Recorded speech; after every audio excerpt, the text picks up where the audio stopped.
Magandang araw po muli sa ating lahat. Ako po si Mr. Brave, ang inyong stroke coach. Kung ikaw ay isang stroke survivor, isang PWD, napapansin mong madali kang mainis, madali kang magalit, o uminit ang iyong ulo pagkatapos ng stroke. Na dati, nung hindi ka pa stroke, ay hindi ka ganito. Ang podcast na ito ay para sa iyo. Nais kong tandaan mo at sabihin ko sa iyo mismo ito personal na hindi ka masamang tao, hindi ka bastos.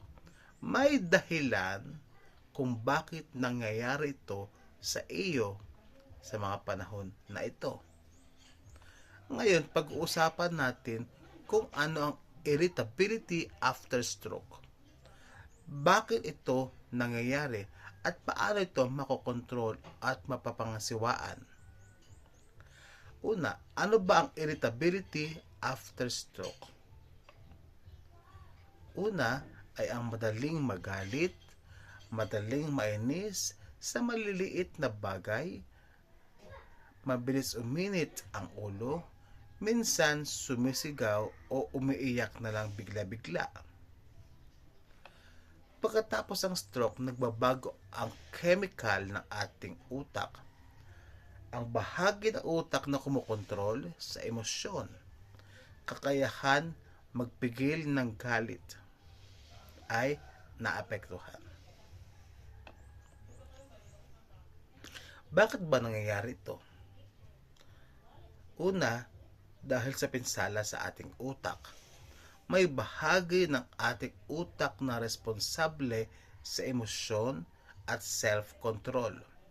Kapag naapektuhan ito, nagiging mabilis ang reaksyon ng ating utak.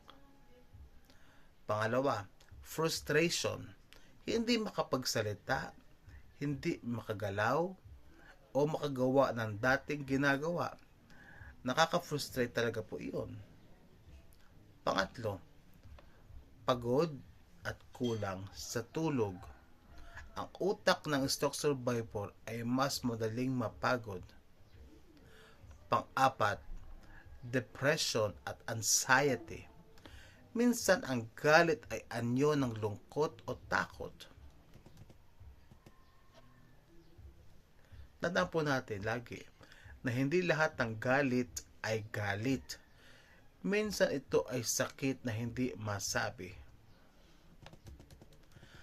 Ano ba ang epekto o malaking epekto nito sa pamilya at sa iyo mismong sarili kung ikaw ay laging irritable? Nasasaktan ang pamilya. Pangalawa, nagkakaroon ng misunderstanding. Pangatlo, lumalala ang guilt ng survivor. Una, nasasaktan ang pamilya. Pangalawa, nagkakaroon ng misunderstanding.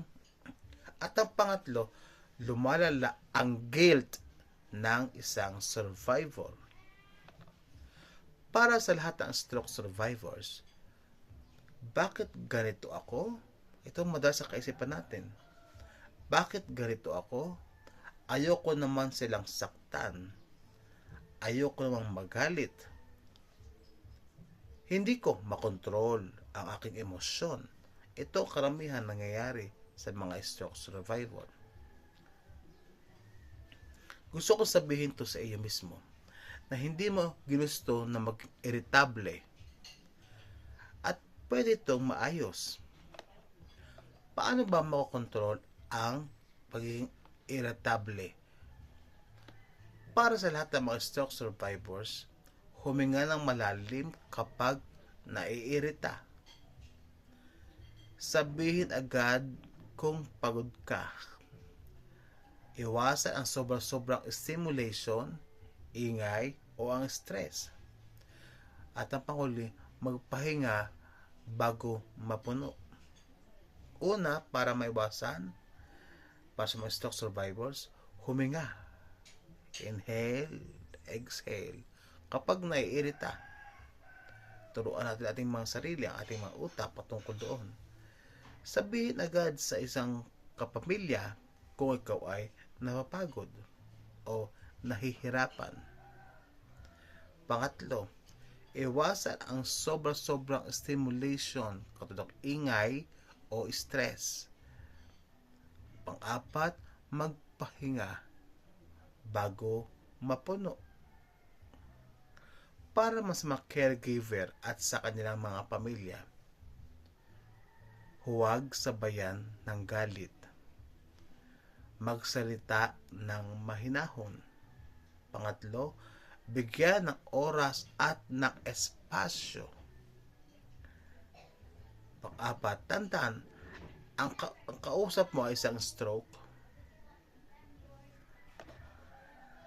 at hindi dating ugali niya yan. Kailangan po maintindihan yan ng mga kapamilya natin na ikaw mismo ay isang stroke at meron kang pinaglalabanan sa iyong sariling physical at emotion mo na kailangan maunawaan ng iyong kapamilya. Kung paano i-handle ang mga sitwasyon sa loob ng bahay.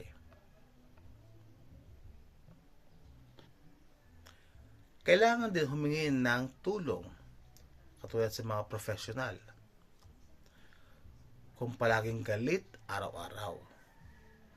Kung meron nang nangyaring pananakit sa sarili o sa iba. O pangatlo ay hindi na makontrol ang emosyon. Ano ba mga tatlong bagay na kailangan humingi na ng tulong sa isang profesional katulad ng doktor, neurologist, psychiatrist at psychologist? Kung palaging galit araw-araw, may pananakit na sa sarili at sa iyong kapwa. Pangatlo ay hindi mo na makontrol ang iyong emosyon. Sa lahat ng mga stroke survivors na nakikinig ngayon, ang pagiging irritable ay hindi kabawasan ng pagkatao mo. Ito ay parte ng iyong healing journey. At sa mga caregivers, ang pasensya mo ay gamot na hindi mabibili. Ang iyong pagmamahal at ang iyong pag-unawa ay napakahalaga para sa prosesong pagpapagaling ng isang survivor. Lagi po natin tandaan, ang pagaling ay hindi lang sa katawan, kundi pati sa emosyon. Kung nakatulong po sa inyo ang podcast na ito, ibahagi niyo po ito sa iba at gusto po i-shout out ang ating pong mga kaibigan na lagi pong nakikinig sa atin at sinusuportahan po tayo. Maraming salamat po, Kuya Alex Bonaparte, Ate Bay, hello po sa inyo, at sa iba't iba po mga stroke survivors na kasama lagi po natin ng mga sa GC.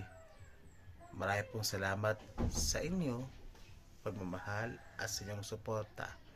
Kaya laban lang po tayo mga ka-stroke survivors.